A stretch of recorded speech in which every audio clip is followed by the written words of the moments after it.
आज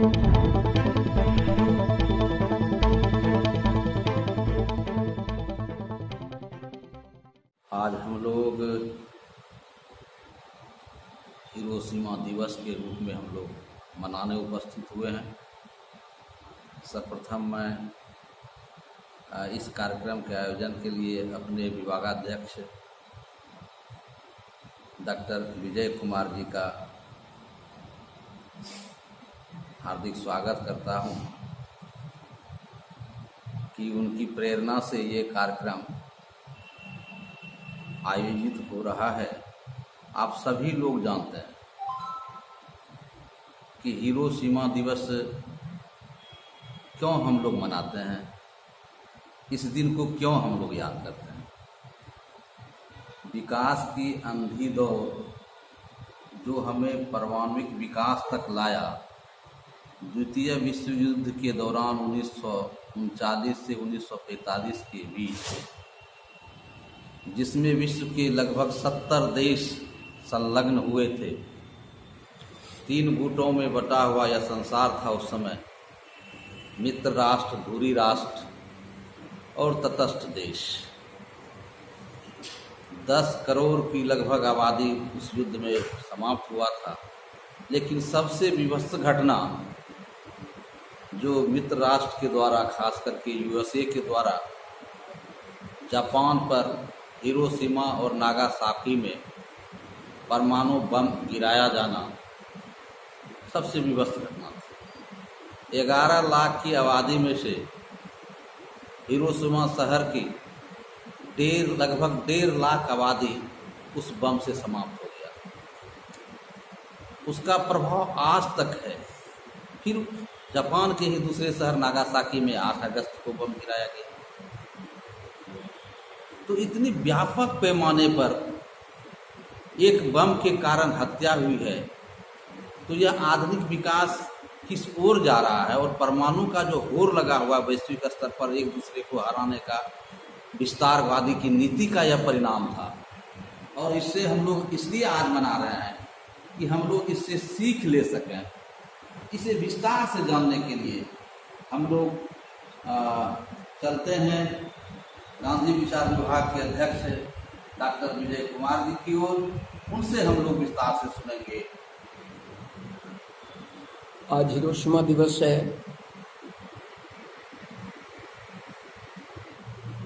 और जैसा कि हमारे विभाग के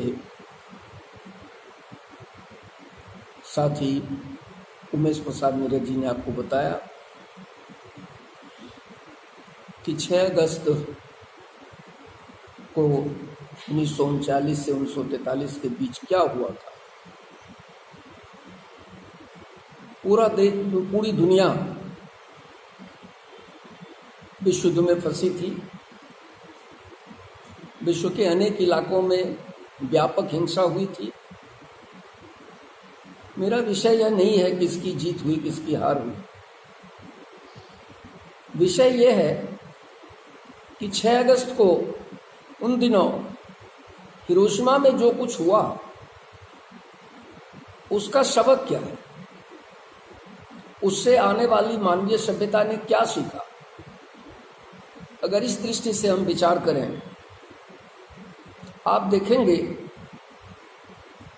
कि आज का विश्व जिस कोरोना काल से हम आप गुजर रहे हैं,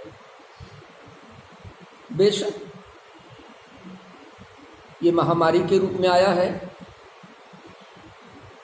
अभी तक दुनिया ये पता नहीं लगा पाई है कि ये कोरोना का वायरस प्राकृतिक है या कृत्रिम है। लोगों के अपने अपने अंदाज हैं, अपने अपने शक हैं और अलग अलग लोगों के अलग अलग सच भी हैं इस मायने में। लेकिन कोरोना का कहर पूरी दुनिया में व्यापक रूप से सामने आया है। जांच, सावधानी, सुरक्षा, इन सवालों में पूरी दुनिया उलझी हुई है और ये तय माना जा रहा है कि कोरोना का वायरस अगर कहर बरपा गया तो उसकी कोई दवा अभी तक दुनिया के पास नहीं। बचने के लिए अपने अपने अनुमान, अपने अपने प्रयोग, ये एक सच है। पूरी दुनिया में कई देश इसके वैक्सीन के भी तलाश में लगे हुए हैं, प्रक्रियाएं चल रही हैं। कोई यह कहने की स्थिति में नहीं है कि इतने दिनों में हम वैक्सीन बना ले जाएं। जरा आप गौर करें कि जब दुनिया को परमाणु शक्ति के बारे में ज्ञान हुआ तो शक्ति के उपयोग का सवाल भी उठा और यह माना गया कि इस परमाणु शक्ति के उपयोग से हम पूरी दुनिया से अभाव को समाप्त कर देंगे, विकास का ऐसा परचम लहराएंगे जिसमें ना कोई भूखा होगा, ना कोई नंगा होगा, ना कोई गरीब होगा। हर किसी के पास काम भी होंगे और जीने लायक संसाधन भी होंगे। एक सपना भी परमाणु ज्ञान के साथ दुनिया के सामने आया। क्या सपने पूरे हुए, ये मैं आप सब पर छोड़ता हूं। अपनी अपनी आत्मा और अपने अपने सीने पर हाथ रख के मूल्यांकन आप कर सकते हैं। मैं व्यक्तिगत रूप से ये जरूर आपको कह सकता हूं कि सपने पूरे नहीं हुए। एक दूसरा चेहरा परमाणु शक्ति का आया और वह विध्वंस के रूप में आया कि परमाणु शक्ति का उपयोग हम अपने से अपने विरोधियों को पराजित करने में भी कर सकते हैं। जाहिर बात है कि सनातन काल के भी आप मिथक को उठाकर देखें तो वहां भी पाएंगे कि उस जमाने में भी जो मारक हथियार मिले थे वे उन्हीं लोगों के पास गए थे जो उस समय के समर्थ लोग थे। तो जब परमाणु शक्ति हथियार के रूप में बदला तो इस पर नियंत्रण उनका हो पाया जो उस समय के हिसाब से समर्थ थे। और समर्थों ने जापान के नागासाकी और हिरोशिमा में बम गिराए। आंकड़े उमेश जी ने आपके सामने प्रस्तुत किए हैं। और ये माना गया था, द्वितीय विश्व युद्ध से सबक लिया था दुनिया के देशों ने कि हम परमाणु अप्रसार संधि करेंगे। दुनिया के देश मिलकर एक ऐसी नीति बनाएंगे जिसमें धीरे धीरे परमाणु हथियार से दुनिया मुक्त हो जाएगी। लेकिन सच यह नहीं है। सच यह है कि एक तरफ परमाणु अप्रसार का शोर भी है तो दूसरी तरफ परमाणु हथियारों को जुटाने का होड़ भी है। खास करके कोरोना काल में जो परिस्थितियां पैदा हुई हैं, दुनिया के जो भी लोग शांतिवादी लोग हैं, शांतिकामी लोग हैं, उनकी समझ ये बन रही है कि आज हम फिर से विश्व युद्ध के कगार पर खड़े हैं। ये जो विश्व युद्ध की काली छाया पूरी दुनिया में दिख रही है और उसमें परमाणु हथियारों का होड़ पैदा हुआ है। जो समर्थ देश दुनिया में उभर कर सामने आए हैं वो इस बात की गिनती गिना रहे हैं कि मैं परमाणु शक्ति में कितना संपन्न हूं। एक बार फिर ऐसा लगता है कि हिंसा की एक बड़ी छाया, एक बड़ा कहर दुनिया पर ढा सकता है। क्योंकि जब हिरोशिमा और नागासाकी में बम गिराए गए थे तब परमाणु संख्या बहुत नगण्य थी परमाणु अस्त्रों की। आज उससे हजारों गुना ज्यादा संख्या हो गई है। तब एक देश के पास था, आज दर्जनों देश के पास है। यह जो नई परिस्थिति बनी है, हिंसा हुई, लोग मरे, यह एक बात है। संसाधनों की क्षति हुई, ये दूसरी बात है। और तीसरी बात है कि हिरोशिमा में परमाणु बम के उपयोग के बाद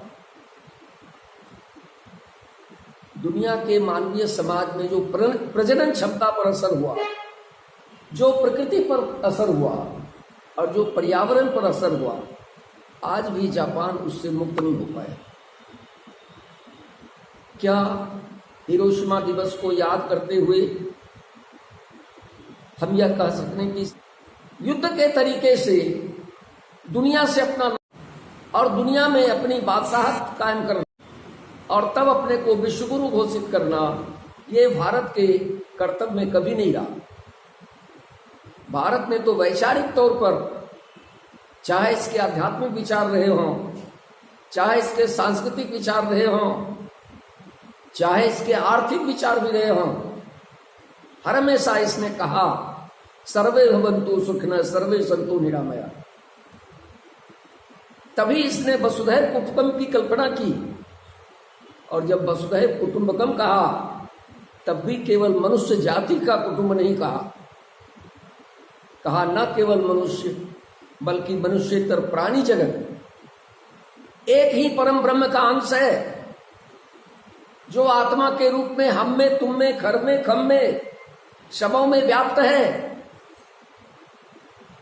शब्द देना पड़ा इनको, तो कभी हम के भी शब्द दिए। ये सब प्रतीक पुरुष के रूप में सामने आए।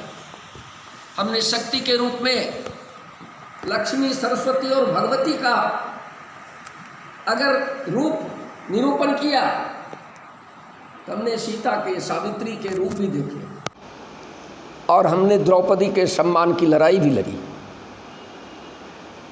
ये भारत 2020 में बेशक हमारे चारों तरफ कई ऐसी शक्तियां प्रखर हैं जो भारत को बहुत ही बुरी नज़र से देखना चाहता है। अगर बुरी नज़र से देखना बंद नहीं करेंगे वो, तो बेशक भारत इन स्थितियों में नहीं है कि वो मुकाबला न कर सके। मुकाबला भी होगा, लेकिन हम जिस विचार सरणी में जीते हैं, जिसमें महाभारत भारतीय समाज का एक बड़ा आख्यान है। महाभारत के रचयिता योगाचार्य कृष्ण माने जाते हैं और युद्ध का आह्वान तब करते हैं जब वो कहते हैं, कौरव पक्ष के तरफ से जब उत्तर आता है कि बिना युद्धे शुचि छिद्रेण केशव, तब कृष्ण को महाभारत का आह्वान करना पड़ता है। तो मित्रों, भारत वो भूमि है जिसने बार बार दुनिया के सामने अपने धैर्य का, संयम का परिचय दिया है। विस्तारवाद में इसकी कभी कोई रुचि नहीं रही। युद्ध में दूसरे देशों को पराजित कर वहाँ अपनी महत्ता साबित करना, ये इसके कभी डीएनए में नहीं रहा। इसलिए हम हिरोशिमा को, नागासाकी को याद करते हैं। हम कामना करते एक ऐसी दुनिया की, एक ऐसी मानवीय और मानवेतर सभ्यता की, जिसमें न केवल मनुष्य बल्कि मनुष्येतर प्राणी जगत जो एक दूसरे पर परावलंबी है, उसके सहकार से, उसके सहयोग से, उसके समन्वय से एक ऐसी संस्कृति का निर्माण करना जिसमें वाद प्रतिवाद विचारों के स्तर पर होगा, विचार के स्तर पर ही संवाद होगा और इसी संवाद से हम सहयोग और समन्वय का लक्ष्य प्राप्त करते हैं। इसलिए हम हिरोशिमा की घटना को याद करते हैं और बार बार ये संकल्प लेते हैं कि हिंसा अभी नहीं, कभी नहीं का संकल्प लेते हैं। मुझे लगता है कि गांधी के दृष्टि से जब मैं गांधी की चर्चा करता हूँ तो गांधी को अलग से नहीं देखता हूँ। मेरी व्यक्तिगत समझ है कि भारतीय इतिहास में, भारतीय वाङ्मय में समय समय पर जो हमारी अगुवाई को पुरखे आए हैं, उन्हीं पुरखों में से एक गांधी भी थे। और गांधी ने स्वयं ये कहा कि मेरा अपना कोई विचार नहीं है, जो भी विचार मैं प्रस्तुत कर रहा हूँ वो हमारे पुरखों ने दिए हैं। उनमें से जो विचार मुझे सही लगा है वो आपको प्रस्तुत कर रहा हूँ। पाठक वर्ग को, देशवासियों को, दुनियावासियों को गांधी ने यह भी अवसर दिया कि हमारे द्वारा प्रस्तुत विचारों को स्वीकार करने, इनकार करने, समय के हिसाब से जोड़ घटाव करने का पूरा हक पाठकों पर, श्रोताओं पर, आम लोगों पर है और वो उसका इस्तेमाल कर सकते हैं। तो हमारी जो चिंतन प्रक्रिया रही है वो आग्रही नहीं रही है। इसीलिए हम अपने वेदों में, इसीलिए हमने अपने श्रवण परंपरा में, इसीलिए हमने बाद के चिंतन में सत्याग्रह को कबूल किया। हमने युद्ध के लिए भी, असहमति के समय भी सत्याग्रह के हथियार विकसित किए और इसी सत्याग्रह के हथियार के बल पर, जिसमें रचनात्मक और विरोधात्मक, प्रतीकात्मक प्रतिरोध की ताकत भी थी। तो मित्रों, आज हिरोशिमा को याद करते हुए हम ये महसूस करते हैं कि खासकर कोरोना और कोरोना के बाद का जो काल है, इस काल में पूरी दुनिया में मानवीय सभ्यता का अस्तित्व संकट में आ गया है। विषमता की खाई बहुत चौड़ी हो गई है और बढ़ रही है। भौतिक ज़रूरतों को पूरा करने की पूरी पद्धति, पूरा सिस्टम एक तरह से तहस-नहस हो चुका है और एक बड़ी हिंसा की सुगबुगाहट दुनिया में दिख रही है।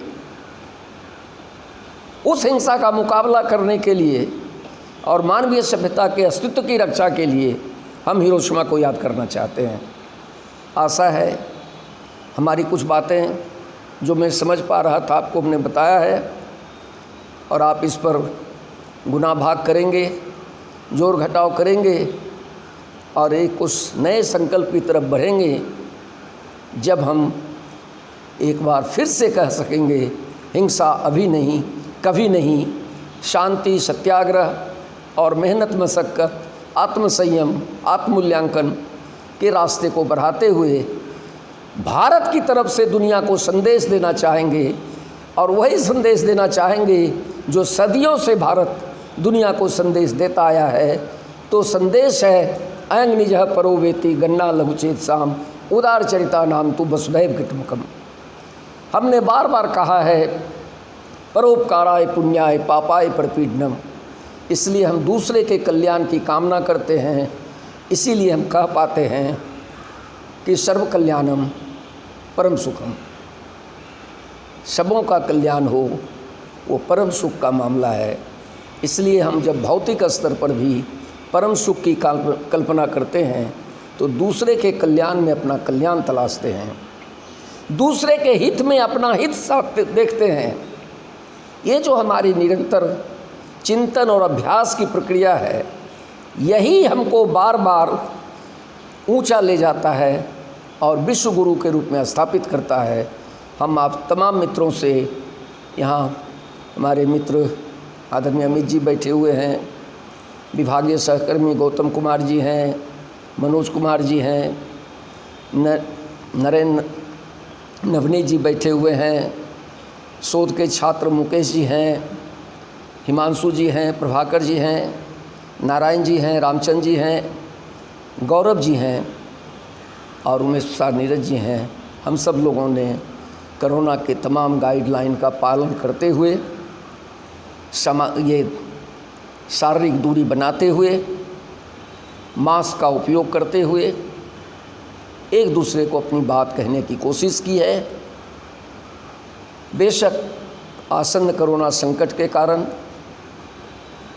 हम ज़्यादा लोग नहीं जुट पाते हैं, तब भी जितने लोग जुटे हैं इनसे आशा करेंगे कि आज दुनिया को खासकर कोरोना के बाद वैकल्पिक विकास की, वैकल्पिक राजनीति की, वैकल्पिक व्यवस्था की ज़रूरत आन पड़ी है, जो निश्चय ही सत्याग्रह के तरीके से ही बनेगा, रचना के तरीके से ही बनेगा, अहिंसा के तरीके से ही बनेगा।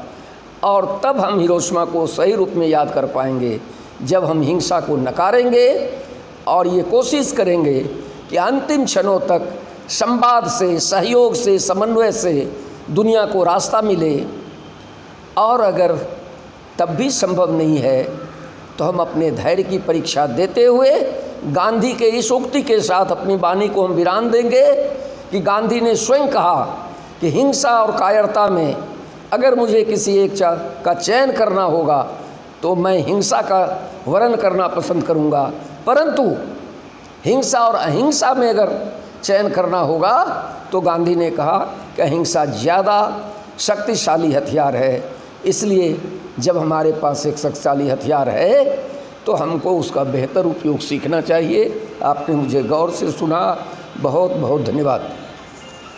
आज हिरोशिमा दिवस पे हमारे विभाग के अध्यक्ष डॉक्टर विजय कुमार जी के बहुत ही गौरवपूर्ण वक्तव्य रहा, जिसे हमारे सभी विभाग के साथियों डॉक्टर उमेश प्रसाद नीरज जी, गौतम कुमार जी, मनोज कुमार जी,